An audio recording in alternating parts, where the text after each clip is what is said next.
You know, there's not a whole lot of cutting-edge action out of North Dakota, but today, a couple of Bismarck officers had to protect themselves.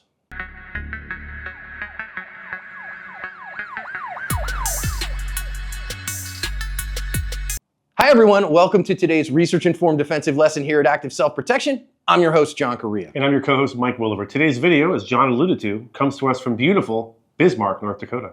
The Filster Enigma is a revolutionary holster chassis system that completely divorces your holster and gun from your clothing, giving you unprecedented concealment whether in sweatpants or formal wear.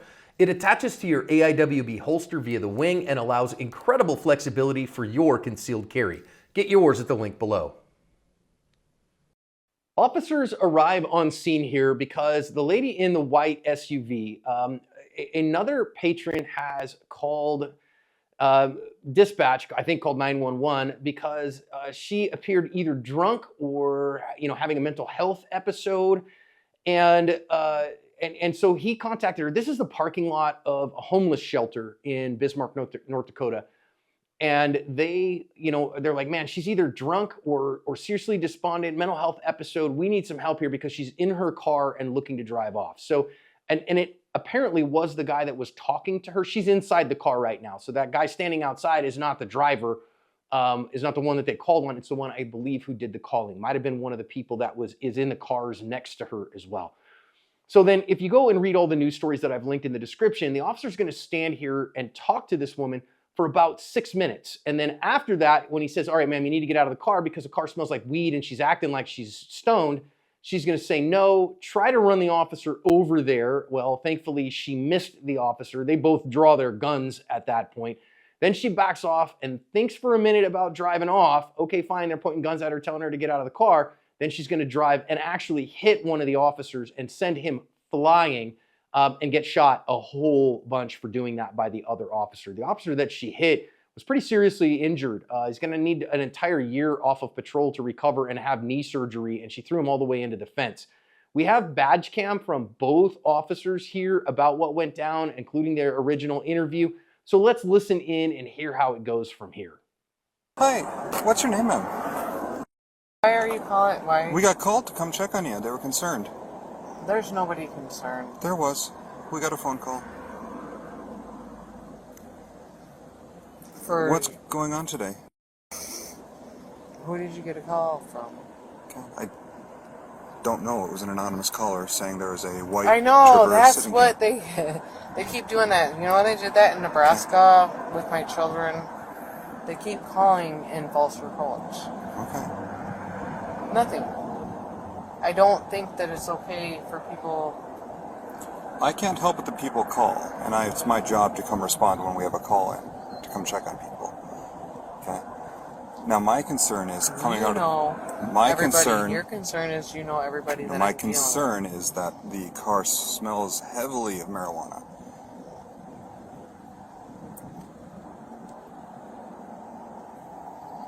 When's the last time you smoked any marijuana in here? Other people have smoked marijuana in here, and I don't want to get into that because then they're calling you on me. Other people have. You don't smoke any marijuana.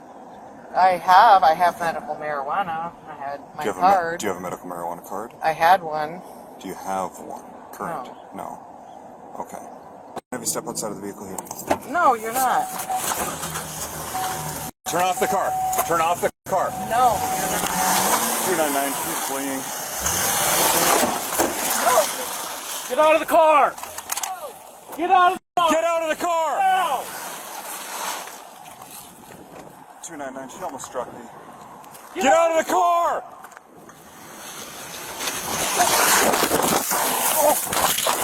Ah!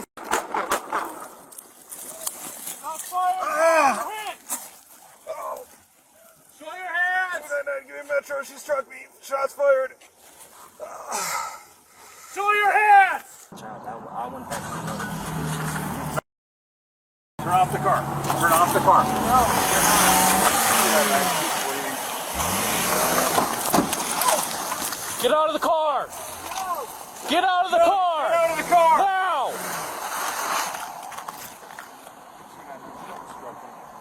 Get out of the car!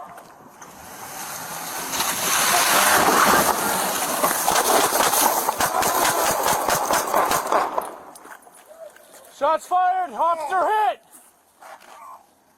Show your hands! Shots fired. Show your hands! Show your hands! Back up! No, back up! Show me your hands!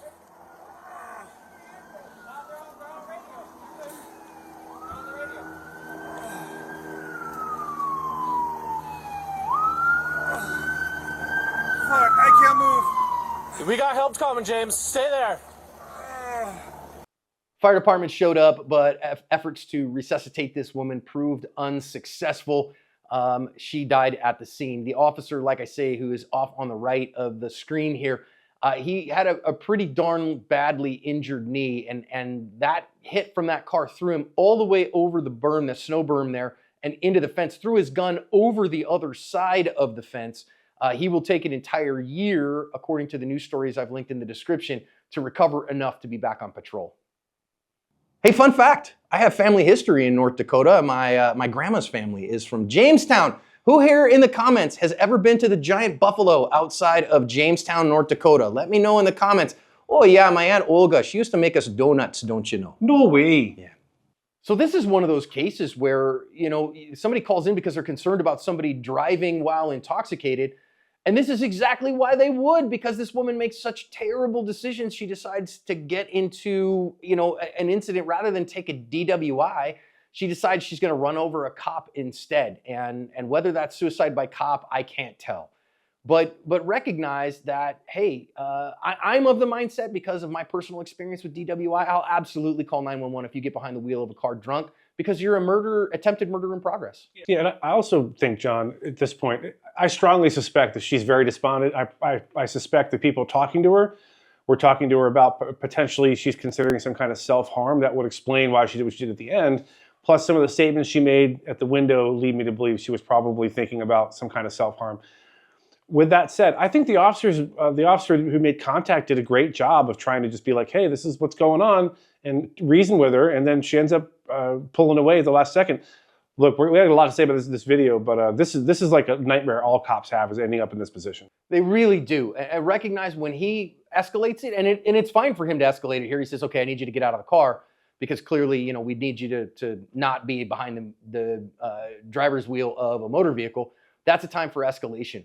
You know, I also want to say here, Mike, the guy that originally called it was standing by the driver's side. He was over on the passenger side here when this gets started. And you notice he ran off towards the other cars and behind them for safety. And if you're a bystander in these things, or if you are around when stuff kind of pops off for cops, that was actually a really good decision to go, you know, I'm going to go get somewhere where I'm not a problem. Yeah, but the other people that were behind those two cars you see just to the upper right of the suspect vehicle did not immediately. They waited till the shooting started, and note where they're standing when the shooting starts. They're not in the line of fire anymore, but they were at one point very much in the line of fire. Look, if you're out in the world and you see police interacting with someone, it's worth taking a moment to go, what's happening here? Is this looking bad? Do I need to get out of this area completely? Do I need to move my position? If something goes down, am I going to be in the way? Like, that's a really good thing to think about. And at the point where she's stopped and they're pointing guns, these people still haven't moved. It wasn't until the shooting started the other people actually moved out of the way. So if you're out in the world, you see police on an enforcement action doing something, pay attention. Keep your wits about you. Keep your heads up. And if stuff starts to sound weird or hinky, get the heck out of there. Don't stand around and gape. Don't pull your phone out and start videotaping. It's your right to do that, but I mean, for your safety, I wouldn't recommend it. Agreed. Also, for the officers, recognize that open door is very dangerous, right? So you want to make sure that you don't try to get sucked in to that A-pillar there, because it'll send you under the wheels of the car in a big fat hurry. I want to note next, I think that, you know, she tried to run the officer over. He did a good job of getting away from her, and then they moved towards her. But I just want to commend these officers for the tactical wisdom of not putting themselves in front of the car. Now, in retrospect, at the end of things, she's going to drive at them anyways, very clearly. But not putting yourself in a place where you might get killed, or it's a high likelihood that you get killed if she just decides she wants to drive off, was really, really tactically wise, all right? So I am not talking about any kind of legalities or any of this stuff that's been in the news a whole bunch about officer-created jeopardy. But what I am talking about here is the wisdom of putting yourself in a zone of safety. You notice they're actually kind of going at a diagonal so that they are not in front of the car, but to the side of it. And I really think that was pretty wise. If you reverse a little bit here in this video and look, she actually appears to have tried to strike the first officer already. So now we know that she's uncooperative. She's probably not thinking clearly because she's high. She's tried to strike an officer one time. I'm going to go out on a limb here and say, look, if you're an officer watching this, a deputy watching this, let this part be the most important mental rep for you. She has made it abundantly clear she's willing to use her car as a weapon to kill you or to injure you, right? So I'm going to say, I'm going to not walk. I'm going to run, right, in that same direction they're going diagonally to make sure I'm out of that turning radius completely. Because despite the fact that he was justified to shoot, we're going to see shortly, the time from when she's there to when she's on top of this officer is seconds. It's a second or two for her to close that gap. So I think getting yourself even more out of that zone of danger is probably wise. I understand there's party that's like, I need to be here because she can't leave, right? She's under arrest. Toss that out the window. We're going to catch her eventually, but let's get ourselves as far out of that window of danger as we can. And I feel like gauging the turning radius of that thing a little bit and being like, I think that's what they were starting to do. I think this being your mental rep, if you see this in on a stop that you're doing, just do it a little. Yeah, and obviously trying to think through all that just in that hot second, very difficult. Now, is this woman a threat of death or great bodily injury? That is not a threat of great bodily injury. She just did great bodily injury. And I want you to recognize that car was probably only going 15 miles an hour or so. It wasn't going very fast. She was accelerating for sure, but she hadn't had a whole lot of time to get momentum going. And yet that level of hit sent that officer completely over that snowbank. So she is not just threatening great bodily injury here, she's actually caused it. So does the second officer, who is the one who does the shooting, does he need to shoot this woman? Yes, he absolutely needs to shoot this woman because she is trying to kill his partner. Yeah, sorry, take two. To add to what John said, yeah, she definitely causing great bodily injury. We know that because he's out of commission for a year. He's probably had a number of painful surgeries. You could hear it in his voice on the badge cam, how much pain he's had, the wind knocked out of him. He just got, vaulted over a pile of snow into concrete. The thing to bear in mind here is she very easily could have killed him. She had no control over what direction he went or how he landed. Had he spun a different way and landed headfirst on the curb, he could very well have had a massive brain trauma and died right there and then. So take a moment and divorce yourself if you're feeling, oh, this was just about weed or whatever. Like, why are they doing all this? No, I think part of this was she's despondent. Another factor is she's high and not in her right mind right now. And then when they try to get her out of the car, who knows if they were going to arrest her? They probably just didn't want her to drive. They might have been like, hey, we'll take you to your brother's house or whatever. She never gave him the option to do the right thing. She decided to use her vehicle as a weapon. And dude, this sort of thing scares me. I've talked about it before, but being in proximity to someone who's trying to ram their way out of something in a motor vehicle is genuinely terrifying. Genuinely terrifying. And again, I don't think the issue was weed, that she smoked weed. I think the issue was that she was operating a motor vehicle while intoxicated. And that is an attempted murder in progress. I also want to say, Mike, I really think our first officer here, when we watched this through the first time with the audio, I think he did a really good job of just trying to connect with this woman a little bit. I might maybe say, ask her about her story. Tell me what you're doing here today, ma'am. Tell me what's going on. Tell me why this is so hard. Now, those few minutes invested might have led to a different outcome. Again, the officer is not the one responsible for the outcome here. This woman is. But in our de-escalation skills, one of the things that we do is when you can connect with somebody as a human and they feel heard and seen, that can give them more off-ramps to de-escalate problems. Yeah, I tend to think, just from my experience, that she probably wasn't going to de-escalate. She wasn't like at 11 already. She wasn't like freaking out or anything. But her responses, if you're talking to someone, you understand when you're getting responses that don't make a lot of sense or don't really answer the question that you answered, let that be a clue, right? Put it on your checklist of this is fishy and here's why. A big thing is like, someone called, they were concerned about you. Well, they used to do that in Nebraska. What does that even mean? It sounds to me also like she gives an indicator here during the interview that maybe her kids were taken away, which would also lead you to believe that she's despondent. I get the sense perhaps this officer's like, I can't let her leave here. I'm going to try to get her out of the car, and then either if she won't go somewhere, for the night, I'll have to take her to jail, or I'm going to take her to jail. Whatever the case may have been, he had every right to do what he was doing. And I think it was the wise and prudent thing to protect the public. I really agree with that. So he was doing the very best he could to try to protect the public in this particular case. Now, of course, again, when she first drove into the officer, would have been completely justified to shoot him. I'm going to stop it here, and I want you to recognize how fast this happens, okay? So right here, right now, 2 seconds from here, it's going to go all to heck. But I want you to look at and what would a kind of a typical reasonable person believe here? It looks like she might be trying to flee the scene. And I think a reasonable person might think, well, wait a minute, she did try to run the officer over. Now she's going to try to run away. And if you look, her wheels are kind of pointed in the opposite direction. Or not opposite, but not pointed at them at least. But as we're going to move it forward, I'm going to move it forward exactly 2 seconds. From this place that it looks like she's leaving to now she actually strikes the officer with the bumper is only 2 seconds. That's how fast somebody with a vehicle can become a deadly threat and cover a very significant amount of ground. And so when we're asking officers to make decisions, we're asking them to do that under very compressed time frames with very limited information, because she only turned the wheel here, Mike, at the very last second. You've heard John and I talk on numerous occasions about officers who sort of put themselves in front of a car. They sort of precipitate a shooting by placing themselves in front of a car. We had one shoplifter that we just gave that cop all kinds of hard time because we thought it wasn't justified. We thought he precipitated that shooting, basically. Not so here. And understand, if you watch this video again, watch back, he is trying to make a decision in his head in 1.5 seconds is all the time he had to make that decision before she was a half second off of him. He's like, which way is she going? Like, he's trying to juke, like, where am I going? What am I doing?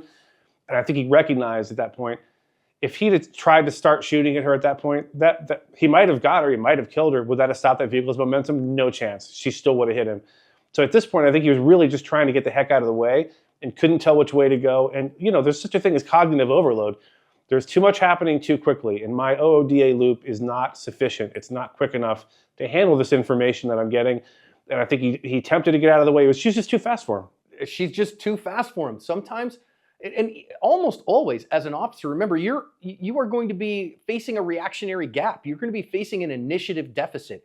And they're going to get the first move. And whether that's with the car or them pulling a gun, they get the first move, and they're the one who initiates the deadly force encounter. It is the perp who initiates a deadly force encounter, not the officer, 99 times out of 100. So just recognize that. And then it just throws him into the wild blue yonder here. And I think he does a pretty okay job of trying to stay present, but you can just hear he's injured, he's hurt. His breath is knocked out of him, and he needs help here. Although I will say it was interesting and good to me that the private citizen, if you heard on the original, asked him, do you need help? He said, no, stay away. That was pretty good as well, in my opinion. Now, you saw the first one here.